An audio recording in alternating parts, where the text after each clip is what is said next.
Assalamualaikum warahmatullahi wabarakatuh. Salam sejahtera bagi kita semua. Perkenalkan, nama saya Resti Tauhi, mahasiswi semester 5 program studi pendidikan guru pendidikan anak usia dini di Universitas Khairun Ternate. Video ini dibuat untuk memenuhi tugas UAS dari mata kuliah Perkembangan Sosial Emosional Anak Usia Dini di bawah bimbingan dosen Ibu Dewi Mufidatul Ummah, SPSI MSI. Pada video kali ini saya akan membahas mengenai dengan prinsip-prinsip pengembangan anak usia dini.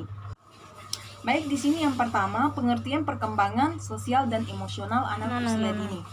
Perkembangan sosial anak dapat dilihat dari tingkah kemampuannya dalam hubungan dengan orang lain dan menjadi anggota masyarakat sosial yang produktif. Hal ini mencakup bagaimana seorang anak belajar untuk memiliki suatu kepercayaan terhadap perilakunya dan hubungan sosialnya. Baik, yang kedua yaitu prinsip perkembangan, di mana prinsip perkembangan ini terbagi menjadi 5 prinsip perkembangan. Yaitu yang pertama, 1. Perkembangan merupakan proses yang tidak pernah berhenti atau never ending process. Individu secara terus-menerus berkembang atau berubah yang dipengaruhi oleh pengalaman atau belajar sepanjang hidupnya. Terus yang kedua, semua aspek perkembangan saling mempengaruhi. Setiap aspek perkembangan individu, baik fisik, intelektual, emosi, sosial, maupun moral, spiritual, atau sama lainnya saling mempengaruhi. Terus yang ketiga, perkembangan mengikuti pola atau arah tertentu, di mana perkembangan terjadi secara teratur atau mengikuti pola atau arah tertentu. Setiap tahap perkembangan merupakan hasil perkembangan tahap sebelumnya dan merupakan perkembangan bagi masyarakat selanjutnya. Yang keempat, perkembangan terjadi pada tempo yang berlainan. Perkembangan fisik dan fisik mencapai kematangan terjadi pada waktu yang tempo yang berbeda dan cepat atau lambat. Yang kelima, setiap fase perkembangan mempunyai ciri khas prinsip. Ini dijelaskan dengan contoh. A. Sampai usia 2 tahun, anak memusatkan perhatiannya untuk menguasai gerak-gerik fisik, belajar berbicara. B. Pada usia 3-6 tahun, anak berkembang dipusatkan untuk menjadi manusia sosial, belajar bergaul dengan orang lain. Prinsip perkembangan anak juga meliputi anak berkembang secara holistik. Perkembangan terjadi dalam urutan yang teratur. Perkembangan anak berlangsung pada tingkat yang beragam di dalam dan di antara anak. Perkembangan baru didasarkan pada perkembangan sebelumnya.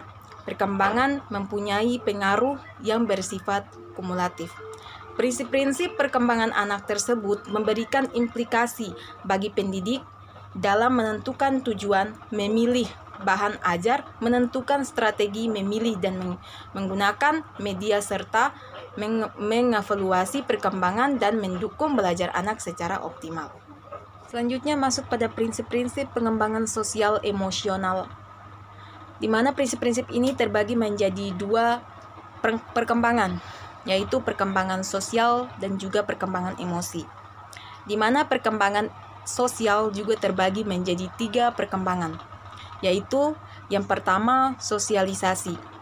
Sosialisasi merupakan proses melatih kepekaan diri terhadap rangsangan sosial yang berhubungan dengan tuntutan sosial sesuai dengan norma, nilai, atau harapan sosial. Yang kedua, proses perkembangan sosial terdiri dari 3 proses sebagai berikut. 1. Belajar berperilaku dengan cara yang dapat diterima masyarakat. 2. Belajar memainkan peran sosial yang ada di dalam masyarakat. 3. Mengembangkan sikap sosial terhadap individu lain dan aktivitas sosial yang ada di masyarakat. C. Ketiga, proses sosialisasi ini akan melahirkan ketiga model individu, yaitu individu sosial, individu nasional, dan individu antisosial. Selanjutnya, perkembangan emosi. Perkembangan emosi adalah suatu keadaan yang kompleks, dapat berupa perasaan atau getaran jiwa yang ditandai oleh perubahan biologis yang muncul menyertai suatu perilaku. Aspek sosial melibatkan 3 variabel, yaitu variabel stimulus, variabel organik, dan variabel responsis. Itulah penyampaian atau paparan singkat dari saya mengenai prinsip-prinsip pengembangan sosial emosional anak usia dini. Jika ada perkataan atau penyampaian yang kurang jelas, mohon maaf yang sebesar-besarnya. Yang benar datang dari Allah, yang salah datang dari saya sendiri. Billahi taufiq wal hidayah. Wassalamualaikum warahmatullahi wabarakatuh.